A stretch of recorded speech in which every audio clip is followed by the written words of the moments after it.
incredibly. Living the dream here. And so is your father. He's doing a remarkable job as the Vice President of the United States, just as I knew he would. Carolina loved that Evelyn was so dedicated to her father, and so in love with her brother. How's the separation working out for the two of you? Evelyn's gaze shifted to Gray. Actually, much better than I ever thought it would. We make time for each other, no matter how difficult it is. It helps that Dad lets us use the family private jet a lot, Gray said with a smile. I'm glad you two reconciled. Me too, Gray said. Speaking of, will you be coming to Washington for Thanksgiving this week? Carolina blew out a breath, thinking about everything she had to do to get ready for Fashion Week in February. The event was the biggest opportunity for designers to show off their lines, and something Carolina had spent the last year getting ready for. I don't know. I have so much to do now that I've plunged into designing this line, and not a lot of time to do it before Fashion Week. It's kind of mind-boggling. I'm so happy for you, Evelyn said. I want to know everything, and I want to see it all. Not much to see right now, I'm afraid. I've got a few things in production, but I'm still trying to decide what's going to go into the line and what's not, and selecting models. Can you tell us the focus? Evelyn asked. Right now I'm concentrating on mainly casual fashion for both men and women. I want to keep it along the lines of my own style.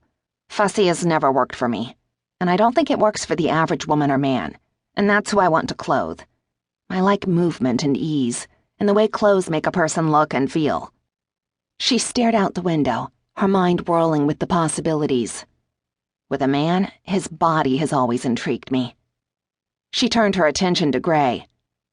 Since you've played baseball and you race cars, I've watched you over the years. It's helped me gain a keen understanding of movement. Gray laughed. So, I've been your study guide for men's fashion. Her lips curved. Sort of. I've studied all types of men in various fields. Sometimes I'll just go outside and sit on a park bench and watch men go by. But I keep going back to the sports angle. Surprisingly, I watch a lot of sports. Why is that surprising? Evelyn asked. She shrugged. I don't know. Maybe I just surprised myself. At first I did it to watch the angles. All the sports are different, but the way a man moves is always the same. I think a man's body is inherently sexy, and I want to showcase that in my fashion, especially from a sports angle, because I believe that will appeal to a lot of men. I think that's a great idea, Gray said. So where are you on your models? She looked at him. Well, if I could get you, that would be a definite plus. He laughed. You want me to model for you? Sure, you'd be perfect. You're popular, and that will have a certain appeal. Gray wrinkled his nose. Evelyn leaned back against the sofa. Oh, this should be fun. I also have a couple models on hold on the female side, but I need a few more guys, and I want to plug into the sports angle. Okay, I could see how that would work. Carolina grinned. Great. So you'll do it? I'll walk the runway for you if it's just a one-time thing. It will be. Gray nodded. You could also ask Drew. Just hearing his name caused Carolina's pulse to jump. For precisely that reason, and about 100 others, she said, No. Why not? He plays here in New York, so he'd be the perfect sports figure to tap into. You'd have access to him and you already know him. Gray's right. Drew would be ideal, Evelyn said. He's good-looking, sexy, and immensely popular. He has a huge fan base. I can't think of anyone who would be better to help launch your line.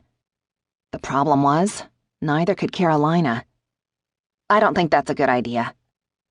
But Gray was already pulling out his phone. She tried to think of reasons to have Gray stop the call. But apparently Drew had already answered.